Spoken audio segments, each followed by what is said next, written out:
শিক্ষার্থীরা,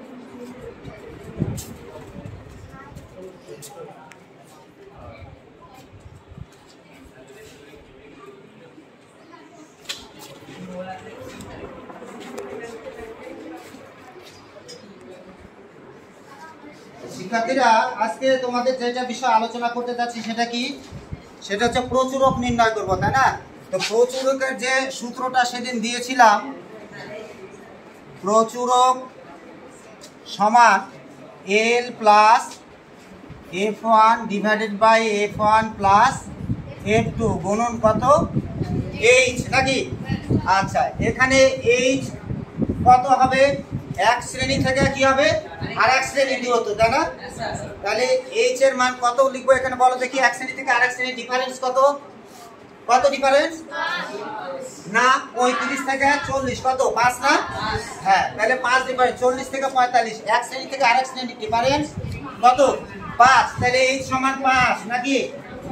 আচ্ছা, এরপরে FM কোনটা? সবচাইতে গণসংখ্যা যেটা এক ফ্রিকোয়েন্সি, এই গণসংখ্যা সবচেয়ে বেশি যেটা সেটা কি হবে? FM, তাই না? এখানে FM কোনটা দেখো তো? 32। গুড। FM সমান মিডিয়াম ফ্রিকোয়েন্সি 32। এবার F1, FM থেকে উপরেরটা যেটা সেটা কি হবে? F1। তাহলে F1 সমান হবে 32 মাইনাস উপরেরটা কত আছে বলো তো? কত আছে? কত আছে? 18। গুড, 18। 32 থেকে 18 বাদ, 12 থেকে 8 বাদ গেলে 4, হাতে থাকলো 1, এর কাছে 2, 3 থেকে 2 বাদ গেলে 1, তাহলে F1 14 বের হলো। এখন F2 কি হবে বলো? FM থেকে কোনটা বাদ? নিচেরটা। নিচে কিছু আছে এখানে? নাই, তার মানে কত ধরবো তাহলে? 0 ধরবো। তাহলে 32 থেকে দেখো F2 সমান 32 বিয়োগ 0, তাহলে কত হবে? 32। তাহলে H এর মান পেলাম, F1 পেলাম, F2 পেয়েছি। এখন কিসের মান বাকি থাকলো? L এর মান। Lটা কি?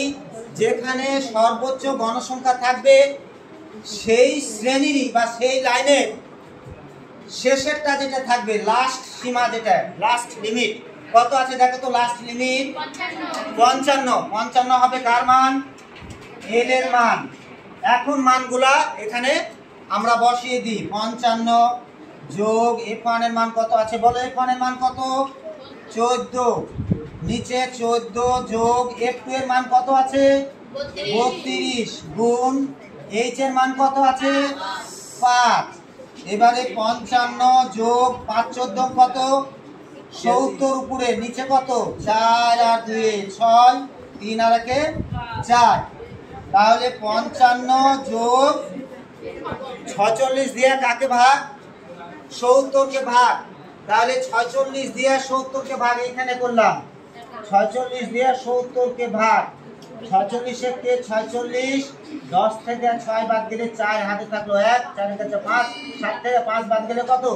2, 24 দশমিক নিলাম এখানে। তাহলে একটা শূন্য নিব, 5 বার দিব, 5 6 30 এর শূন্য, হাতে থাকলো 3, 5 4 20 আর 3 23, নামলো কত? 10। তাহলে দশমিকের বদলে আবার শূন্য 2 বার, 6 দুগুণা 12, 2, হাতে থাকলো 1, 4 দুগুণা 8 আর 1 9, 100 থেকে 92 বাদ কত? 8, দশমিকের জন্য শূন্য। তাহলে এইভাবে আমরা অত আর দরকার নেই, আমাদের পয়েন্টের পর কয় ঘর নিব? 2 ঘর নিব। তাহলে 1 দশমিক কত পেয়েছি? 1 দশমিক কত বলো? 1.52। এখন যোগ করলে কত হবে? 55 আর 1 কত হচ্ছে? 56 দশমিক কত? 56.52 এত কি কেজি। তাহলে আমাদের প্রচুরক আমরা কত পেলাম? 56.52। এটাই নির্ণয় প্রচুরক। ধন্যবাদ তোমাদের।